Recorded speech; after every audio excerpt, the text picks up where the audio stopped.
Good evening everyone most welcome to your own channel right on. ਜਿਹੜੇ ਵੀ students math master cadre ਦੀ ਤਿਆਰੀ ਕਰ ਰਹੇ ਨੇ ਜਾਂ ਕਰਨਾ ਚਾਹੁੰਦੇ ਨੇ ਉਹ ਬਹੁਤ ਈਜ਼ੀਲੀ ਇਸ ਚੈਨਲ ਤੋਂ ਆਪਣੀ ਤਿਆਰੀ ਜੋ ਹੈ ਉਹ ਕਰ ਸਕਦੇ ਨੇ।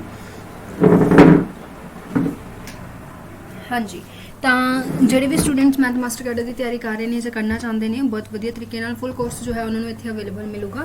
अपनी प्रॉपर तैयारी जो है तुम इतों कर सकते हो। ठीक है तो आप चैप्टर नंबर 24 कंटिन्यू कर रहे हैं एंड चलो फिर करते हैं स्टार्ट विद बिना टाइम वेस्ट किए। टैलीग्राम ग्रुप का लिंक जो है डिस्क्रिप्शन के है उसमें जरूर ज्वाइन कर लियो, हैल्पफुल होगा तुम्हारे लिए। ठीक है मैं सोच रही हाँ जल्दी ही आप 1 या 2 मई तो टैसट सीरीज़ है ना स्टार्ट कर लीए तो वो बारे जो भी इन्फॉर्मेशन है तो टैलीग्राम ग्रुप के ही आऊगी। वैसे भी अपन रेगूलरली क्लासेस ने जो 5 बजे लगदियां ने और उसका लिंक भी जो डिस्क्रिप्शन के जो ग्रुप का लिंक है उस सानू सेंड कर दिता जाता है लाइव क्लासेस का लिंक भी। ठीक है दैन फिर करते हैं स्टार्ट आज के टॉपिक में which is vector space. Vector space के अज आप आगे कंटिन्यू करांगे। हाफ चैप्टर अपना कवर अप हो चुके हैं तो हौली हौली आप इस चैप्टर को कंप्लीट कर लें। ठीक है दैन सब तो पहला अज का जो टॉपिक है that is finite dimensional vector space. Finite dimensional vector space finite dimensional vector space यही है अज का टॉपिक एंड देखते हैं फिर चलो स्टार्ट करते हैं इसमें है ना। चलो तो नेम तो ही पता लग रहा है कि जिस वैक्टर स्पेस दी डायमेंशनस फाइनाइट होणगियां उसनूं आपां फाइनाइट डायमेंशनल वैक्टर स्पेस बोलते हैं। जिवें कि आपां पिछे फाइंड आउट किया सी भी आपां डायमेंशनस नूं किवें फाइंड आउट कर सकते हैं, आपां वैक्टर स्पेस नूं बेसिस नूं किद्दां फाइंड आउट कर सकते हैं। ऑलरेडी ये टॉपिक आपां डिस्कस कर चुके हैं। अगर आपां गल करिए अपने आर दे फाइंड आउट कीते सी जिस दे विच नंबर ऑफ डायमेंशनस किन्ने आए सी 1 आए सी।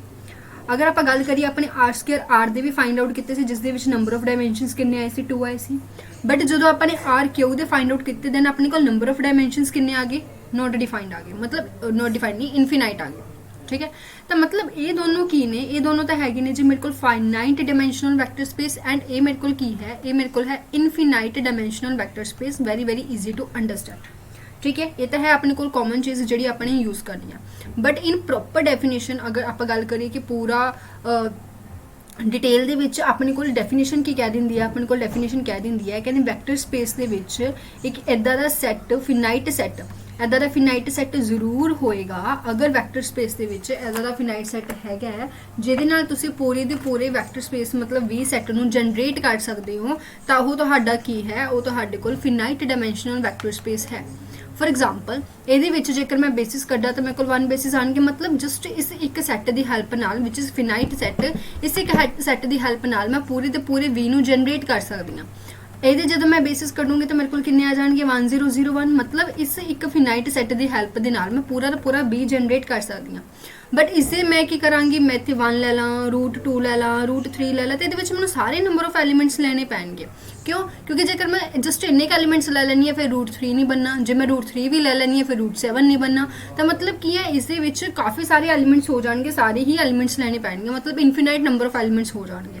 तो कहना मतलब की है कहना मतलब यही है कि जेकर तुहाडे वैक्टर सैट दे विच एक इदां दा फिनाइट सैट है जी तो तुसी पूरा का पूरा वैक्टर स्पेस जनरेट कर सकते हो तो तुहाडा फिनाइट डायमेंशनल वैक्टर स्पेस है।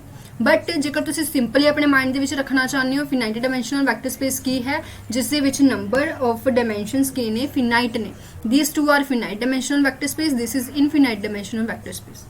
इजी ठीक है तो इस बेसिस के उपर ही रिजल्ट्स ने उन्होंने रिजल्ट नूं देख लैने आ। रिजल्ट्स तो रिजल्ट्स की ने अपने को सॉरी इस रिजल्ट नूं आपां दोबारा करते हैं मैं देखा नहीं। चलो रिजल्ट देखो अपने को किहड़े रिजल्ट्स हैगे आ। सब तो पहला रिजल्ट अपने को की है सब तो पहला रिजल्ट यही है कहते जेकर तुहाडे वैक्टर स्पेस दे विच इदां दा कोई भी सैट नहीं हैगा जिहदे विच तुसीं की कर सको कोई भी इदां दा फिनाइट सैट नहीं हैगा जिहदे तुसीं V नूं जनरेट कर सको तो जिहड़ा तुहाडा V है वो की होएगा वो खुद भी इनफिनाइट ही होएगा। Means if there exist no finite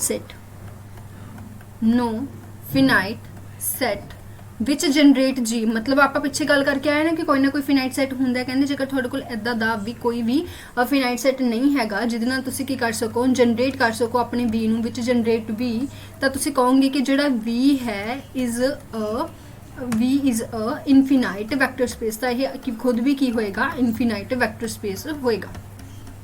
ठीक है जी क्लीयर है। सैकेंड अगर आप गल करिए सैकेंड रिजल्ट अपने को की है सैकेंड रिजल्ट ये है कि जेकर अपने को V मतलब कोई भी एक वैक्टर स्पेस, ठीक है, जेकर आपां गल करिए V ओवर अ फील्ड, ठीक है, vector space over a field F is not finitely generated vector space. कहते जेकर ये फिनाइटली जनरेटेड वैक्टर स्पेस नहीं हैगा, दैन ਆਪਾਂ ਕਵਾਂਗੇ कि ਇਹਦੇ ਵਿੱਚ ਜਿਹੜੀਆਂ ਡਾਇਮੈਂਸ਼ਨਸ ਹੋਣਗੀਆਂ, ਡਾਇਮੈਂਸ਼ਨਸ ਆਫ V ਮੇਰੇ ਕੋਲ ਕੀ ਹੋਣਗੀਆਂ, ਇਨਫਿਨਾਈਟ ਹੋਣਗੀਆਂ। मतलब किते ना किते ये इसका ही तो रिजल्ट है, ठीक है, क्लियर है, इसका ही तो मतलब आप कह सकते हैं कि जेकर V मेरे को खुद ही इनफिनाइट जनरेटेड वैक्टर स्पेस है तो इस जो डायमेंशनस होणगियां वो भी मेरे को की होणगियां इनफिनाइट ही होणगियां। तो ये रिजल्ट्स ने जिहड़े आपां नूं पता होने चाहिए, ठीक है जी, क्लियर है, उम्मीद है क्लियर होगा। फिर अपने कोल कुछ थ्योरम्स ने जिन्हों की जस्ट तुसीं स्टेटमेंट वाल ध्यान देना है। थ्योरम्स तुहानूं बाय नेम याद होनियां चाहिए ने, थ्योरम की स्टेटमेंट दे देन, तुहानूं पुछ लैन कि थ्योरम्स किहड़ियां ने तो तुहानूं पता होना चाहिए है। सब तो पहली थ्योरम तो आ जाती है existence theorem. Existence theorem, existence theorem किहड़ी थ्योरम हुंदी है, इहदे विच कहंदे अपनी ये हुण इहदा प्रूफ वाल नहीं जाना, कुछ नहीं जाना, जस्ट याद रखना है कि हाँ जी इस थ्योरम का नाम की है, एग्जिस्टेंस थ्योरम है। कहते there exist a basis for each finitely generated vector space. कहते जेकर कोई भी वैक्टर स्पेस जो है वो फिनाइटली जनरेट किया जा सकता है तो उत्थे कोई ना कोई बेसिस जो है वो तो जरूर मिलेगी, ठीक है, क्लियर है। सैकेंड अगर आप गल करिए, सैकेंड थ्योरम है दैट इज डायमेंशन थ्योरम। एक अगली थ्योरम है डायमेंशन थ्योरम। डायमेंशन थ्योरम केड़ी थ्योरम है, कहते अगर तुहाडे कोल कोई भी दो बेसिस हैगियां, any two basis of finite dimensional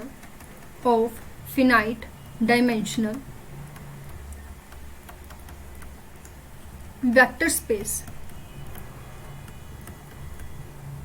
finite dimensional vector space होएगी तां ही उसदियां दो बेसिस होणगियां। दो बेसिस हैगियां किहदियां, फाइनाइट डायमेंशनल वैक्टर स्पेस दियां, तो आपां कवांगे हैव सेम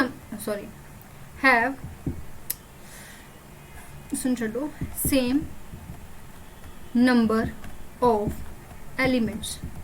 तो उन्होंने विच नंबर ऑफ एलिमेंट्स भी मेरे को की होंगे जी, सेम होंगे। और इस थ्योरम आप की बोलते हाँ, डायमेंशनल थ्योरम बोलते हाँ, मतलब डायमेंशनस उन्होंने की होंगियां सेम होंगियां, ठीक है जी। थर्ड थ्योरम है दैट इज एक्सटेंशन थ्योरम। इसनों भी तुसी प्रूफ वाल नहीं जाना, जस्ट ध्यान च रखना है, ठीक है। इस थ्योरम दे विच की क्या होया है, कहंदे कोई भी लीनियरली इंडिपेंडेंट, ठीक है, एनी लीनियरली इंडिपेंडेंट, ठीक है जी, any linearly independent set in vector space over a field F is either the basis of B, either the basis of B or can be extend to a basis of B. इस दे विच की किया गया, इस दे विच किया गया कि कोई भी लीनियरली इंडिपेंडेंट सैट है तुहाडे कोल वैक्टर स्पेस दे विच, तां कहंदे जां तां ओह वैक्टर स्पेस दा की होएगा, बेसिस होएगा। अगर वह वैक्टर स्पेस दा बेसिस नहीं हैगा तो उसनों बेसिस बनाया जा सकता है, उसनों बेसिस दे विच कन्वर्ट जां एक्सटेंड किया जा सकता है। ये अपने कोल केड़ी थ्योरम है, तीसरी थ्योरम है विच इज एक्सटेंशन थ्योरम, ठीक है। Next topic is dimensions of a subspace. dimensions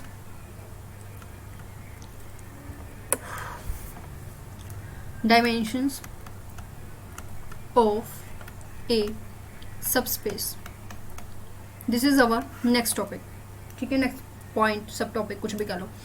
तो हम इस लैट कर लो, पहला तो मैंने V कोई भी की दी हुई है, एक वैक्टर स्पेस दी हुई है ओवर फील्ड F, ठीक है, और मैंने लैट कर लिया कि इसके जो डायमेंशंस होंगे, डायमेंशंस ऑफ V मेरे को किन्ने हैं, n है, मतलब number of elements in basis of, ठीक है, तो मेरे को किन्ने हैं, n है। लैट मैंने कर लिया कि W मेरे को की है, W एक सब स्पेस है, किस दी, ओबवियसली V दी, तो ये मेरे को की है एक सब स्पेस है। देन जेकर मैं W ਦੀ ਡਾਇਮੈਂਸ਼ਨਸ ਨਿਕਾਲਣ ਦੀ ਕੋਸ਼ਿਸ਼ ਕਰੂੰਗੀ ਤਾਂ ਉਹ 110% V ਦੇ ਡਾਇਮੈਂਸ਼ਨਸ ਤੋਂ ਜਾਂ ਤਾਂ ਉਸ ਤੋਂ ਘੱਟ ਹੋਏਗਾ ਜਾਂ ਉਸ ਦੇ ਇਕੁਅਲ ਹੋਏਗਾ, ਉਸ ਤੋਂ ਗ੍ਰੇਟਰ ਕਦੇ ਵੀ ਨਹੀਂ ਹੋ ਸਕਦਾ। ठीक है, तो हुण ਇਹਦੇ ਵਿੱਚ दो केसेस बन जाते हैं। एक केस ਕਿਹੜਾ बन जाता है कि ਜਿਹੜੀਆਂ ਤੁਹਾਡੇ ਕੋਲ डायमेंशनस ऑफ W है वो मेरे को डायमेंशनस ऑफ V ਦੇ ਕੀ ਹੋਣਗੀਆਂ, इक्वल ਹੋਣਗੀਆਂ। दूसरा केस की बन जाता है कि ਜਿਹੜਾ डायमेंशनस ऑफ W ने वो मेरे को डायमेंशनस ऑफ V तो की होणगे, घट होणगे। तो अगर दोनों ही केसिस ਨੂੰ ਧਿਆਨ ਨਾਲ ਸਮਝਦੇ ਹਾਂ ਤਾਂ ਇਹਦਾ ਮਤਲਬ ਤਾਂ ਕੀ ਹੋ ਗਿਆ ਕਿ ਜਿਹੜਾ ਤੁਹਾਡਾ ਸਬਸਪੇਸ ਹੈ ਉਹ ਤੁਹਾਡੇ V ਦੇ ਹੀ ਇਕੁਅਲ ਹੈ, ਮਤਲਬ ਦੋਨੋਂ ਆਪਸ ਦੇ ਵਿੱਚ ਇਕੁਅਲ ਨੇ। ठीक है, और ਇਹਦਾ मतलब की हो गया कि ਜਿਹੜਾ W है वो ਤੁਹਾਡੇ ਕੋਲ ਕੀ ਹੋਏਗਾ, वो ਤੁਹਾਡੇ ਕੋਲ V ਦਾ सबसेट होएगा। ठीक है, जो सबस्पेस होएगा सबसेट होएगा ऑब्वियसली। ठीक है, तो ਇਹਦਾ मतलब हो गया कि ਜਿਹੜਾ W है वो V ਦੇ इक्वल नहीं होगा, ਉਹਦਾ ਕੀ ਹੋगा, सबसेट होगा। ठीक है जी, एग्जांपल ਲੈਣੇ ਆ, ਥੋੜਾ ਹੋਰ ਪਤਾ ਲੱਗ ਜਾਊਗਾ। फॉर एग्जांपल लेट कर लो मैंने कोई भी एक vector space over field R दी है, लाइक ओवर फील्ड एफ दी है विच इज़ दिस। ठीक है, तो हुण इसके डायमेंशनस मेरे को किन्ने होणगे, इसके डायमेंशनस मेरे को 3 होणगे, कोई डाउट ही नहीं है, ऑलरेडी डिस्कस कर चुके हैं। तो इसके जो बेसिस ने वो बेसिस भी मैं लिख लैनी हाँ, मेरे को किहड़े होणगे 1 0 0 इन जनरल जिहड़े हुंदे आ, है ना, 0 1 0 एंड मेरे को थर्ड किहड़ा होएगा 0 0 1 होएगा, लाइक दिस मैंने लिख लिया। हुण लेट कर लो मैंने इसका W कोई भी एक सबस्पेस दी हुई है और इस दे विच भी तीनों ही एलीमेंट्स होंगे, ट्रिपलेट की फॉर्म दे विच होंगे। ठीक है, और मैनू नाल इन्होंने मैंशन कर दिता है कि A is equal to -B होएगा। सो ये चीज़ क्लीयर है कि A B ते C तीनों ही मेरे को रियल नंबर दे विच बिलोंग करनगे। तो मैं की करदी हां, वैल्यू नू पुट कर देनी हां, जिथे A है उहदी जगह ते मैं -B पुट कर देनी हां। दैन मेरे को कितना बन जाएगा, -B B एंड C बन जाएगा। ये मेरे को बन गया, जिथे मेरे को B ते C दोनों ही किस दे एलीमेंट्स होंगे, रियल नंबर दे एलीमेंट्स होंगे। हुण देखो ध्यान नाल, इस दे डायमेंशनस मेरे को किन्ने आ गए, इसके डायमेंशनस मेरे को 2 आ गए, नंबर ऑफ वेरिएबल्स 2 ने। अच्छा, अगर मैं इसके बेसिस बनाने की कोशिश करा तो एक बार मैं V नू 1 पुट कर लैनी हाँ, तो मेरे को कितना आ जाएगा -1 1 0, तो एक बार मैं C नू 1 पुट कर लैनी हाँ विच 0 0 1, तो ये दो मेरे को की बन गए, बेसिस बन गए। तो मतलब की है, इस तरीके नाल तुसी अपना जो है ईजीली फाइंड आउट कर सकते हो। ठीक है, इसी की एग्जाम्पल। तो अगे चलते हैं, हुण आपां गल करते हैं हाइपर स्पेस बारे। तो हाइपर स्पेस कुछ नहीं, सिंपल जिमें कि तुसी ये देखो कि लेट मेरे को V कोई भी की है वैक्टर स्पेस है, और जेकर मैं V दी डायमेंशनस कड्डांगी तो V दी डायमेंशनस कितनी हो सकती है, इन जनरल मैं N ले लैनी है कि N डायमेंशनस V दी हैगी। तो अगर उसकी कोई भी एक सबस्पेस है, उसकी कोई भी एक सबस्पेस है, हुण सबस्पेसिस कितनी भी हो सकती हैं, W1 W2 W3 है ना, कि सबस्पेस है, और उस सबस्पेस दी डायमेंशनस देखनी है मैंने। हुण उस सबस्पेस दी जो डायमेंशनस ने वो कितनी भी हो सकती ने, वो हो सकता है N होन, वो हो सकता है N-1 होन, वो हो सकता है N-2 होन, हो सकता है वो 3 होन 2 होन 1 होन, कितनी भी हो सकती ने, सिंपल। तो हुण कहने का मतलब की है, कहने का मतलब यही है, ये ਜਿਹੜੀਆਂ भी सबस्पेसिस जिन्हां दी डायमेंशनस N-1 होगी उसनूं एक स्पैसीफिक नाम दे दिता which is a hyper space. That's it, होर कुछ नहीं हैगा, वेरी ईजी टू अंडरस्टैंड। ठीक है, होर कुछ भी नहीं हैगा, सिंपल जी गल है। ये की सिंपल जी गल है कि जेकर तुहाडे कोल कोई भी एक डायमेंशनल सॉरी वैक्टर स्पेस दी हुई है और इस वैक्टर स्पेस के तुसीं डायमेंशनस कढदे हो तो डायमेंशनस कितनियां होणगियां, तुहानूं पता है N होणगियां। तो ਉਹਦੇ ਵਿੱਚੋਂ ਜਿਵੇਂ ਹੁਣ ਆਪਾਂ ਪਿੱਛੇ ਇੱਕ ਐਗਜ਼ਾਮਪਲ ਕੀਤੀ ਸੀ, ਉਹਦੇ ਵਿੱਚ ਮੇਰੇ ਕੋਲ V ਦੀਆਂ ਡਾਇਮੈਂਸ਼ਨਸ ਕਿੰਨੀਆਂ ਸੀਗੀਆਂ, 3 ਸੀਗੀਆਂ, ਔਰ ਉਸ ਦਾ ਜੇਕਰ ਮੈਂ ਸਬਸਪੇਸ ਕੱਢਾਂ ਤਾਂ ਜਿਹੜੇ ਵੀ ਸਬਸਪੇਸਿਸ ਦੀਆਂ ਡਾਇਮੈਂਸ਼ਨਸ 2 ਹੋਣਗੀਆਂ। ਹੁਣ ਜ਼ਰੂਰੀ ਨਹੀਂ ਹੈ ਕਿ ਸਿਰਫ ਇੱਕੋ ਹੀ ਸਬਸਪੇਸ ਹੋਏਗੀ, ਬਹੁਤ ਸਾਰੀਆਂ ਹੋ ਸਕਦੀਆਂ ਨੇ, 1 2 3 4 ਕਾਫੀ ਸਬਸਪੇਸਿਸ ਨੇ ਜੋ ਪੋਸੀਬਲ ਨੇ ਜਿਹਦੀਆਂ ਡਾਇਮੈਂਸ਼ਨਸ 2 ਹੋਣ। ਤਾਂ ਉਹ ਕੀ ਹੈ, ਉਹ ਸਾਰੀਆਂ ਡਾਇਮੈਂਸ਼ਨਸ ਮੇਰੇ ਕੋਲ ਕੀ ਹੋਣਗੀਆਂ ਜੀ, ਉਹ ਸਾਰੀਆਂ ਮੇਰੇ ਕੋਲ ਕੀ ਹੋਣਗੀਆਂ, ਹਾਈਪਰ ਸਪੇਸ ਹੋਣਗੀਆਂ। मतलब इस एक स्पैसीफिक चीज़ नूं आपां ने एक स्पैसीफिक नाम दे दिता, that is hyper space. Clear है। अगला टॉपिक है अपने कोल क्वोशेंट स्पेस। तो क्वोशेंट स्पेस बारे भी देखते हैं आप। क्वोशेंट स्पेस तो कुछ डिफिकल्ट नहीं है, बस आपां नूं पता होना चाहिए कि क्वोशेंट स्पेस है कि, सिंपल जी गल है। क्वोशेंट स्पेस अपने कोल की हुंदी है, लेट मेरे कोल V कोई भी की है वैक्टर स्पेस है over the field F and W मैं की लै रही हूँ, कोई भी एक सब स्पेस लै रही हूँ। सब स्पेस किसदी होएगी, ओबवियसली सब स्पेस ऑफ V होएगी। ठीक है जी। दैन कहते जेड़ा भी सैट बनेगा ना V ओवर W का, हुण सैट किस टाइप का होएगा, ये सैट होएगा W प्लस V। ठीक है, और ये V किस दा एलीमेंट है, ये V एलीमेंट हैगा V दे विच बिलोंग करदा होया। तो ये अपने आप दे विच भी की होया करेगी, सबस्पेस होया करेगी। It is also a subspace of V of F। ठीक है, तो यह भी की है एक सबस्पेस है। 1 मिनट। हाँ जी, तो ये भी की है एक सबस्पेस है। तो इसनों आपां की बोलते हाँ, ये जो तुसी देख पा रहे हो, this is known as quotient space. तो ये अपने कोल की हुंदी है जी क्वोशेंट स्पेस। ठीक है जी, क्वोशेंट स्पेस की हुंदी है कि जिहदे विच तुसी अगर वी बाई डब्ल्यू, डब्ल्यू जिथे मेरे कोल की है सबस्पेस है, और एक इस टाइप का एलीमेंट बनेगा, कुछ इस टाइप का एलीमेंट बनेगा जिहदे विच डब्ल्यू की है अपने कोल सबस्पेस है, और वी मेरे कोल एलीमेंट है जो वी दे विच बिलोंग करता है। ठीक है, इस दे विच एक होर रिजल्ट है कि जेकर तुसी डायमेंशनस फाइंड आउट करोगे इस क्वोशेंट स्पेस दियां, जो कि कुछ इस टाइप दियां होणगियां, तो ये मेरे को की होएगा, इसनों आपां एवें लिख सकते हैं कि dimensions of V minus dimensions of W. जिवें आपां प्रीवियस एग्जाम्पल कीती सी, प्रीवियस एग्जाम्पल दे विच आपां देखिया सी कि जिहड़ियां वी दियां डायमेंशन सीगियां वो मेरे कोल किन्नियां सीगियां, वी दियां डायमेंशन मेरे कोल 3 सीगियां और डब्ल्यू दी डायमेंशन मेरे कोल 2 सी, तो मेरे कोल इन्हां दे क्वोशेंट ग्रुप दी डायमेंशन मेरे कोल किन्नी आ गई, 1 आ गई। ठीक है, सो ये भी अपने को एक रिजल्ट है जो इस दे विच होल्ड होंदा है। ठीक है जी, तो बाकी दी चीज़ां ने, ठीक है, बहुत ही थोड़ा रह गया अपना ये टॉपिक। बाकी दी चीज़ां आप नैक्सट क्लास दे विच डिस्कस करांगे। क्लास पसंद आए दैन अपने फ्रेंड्स नाल शेयर जरूर करियो, फर्स्ट टाइम आए हो दैन सबसक्राइब जरूर कर लियो, एंड टैलीग्राम ग्रुप का लिंक है उसनों डिस्क्रिप्शन दे विच लिखिया। कमेंट दे विच अपने रिव्यू जरूर दिया करो जी, ठीक है, वो बहुत ज़्यादा जरूरी ने। Thank you.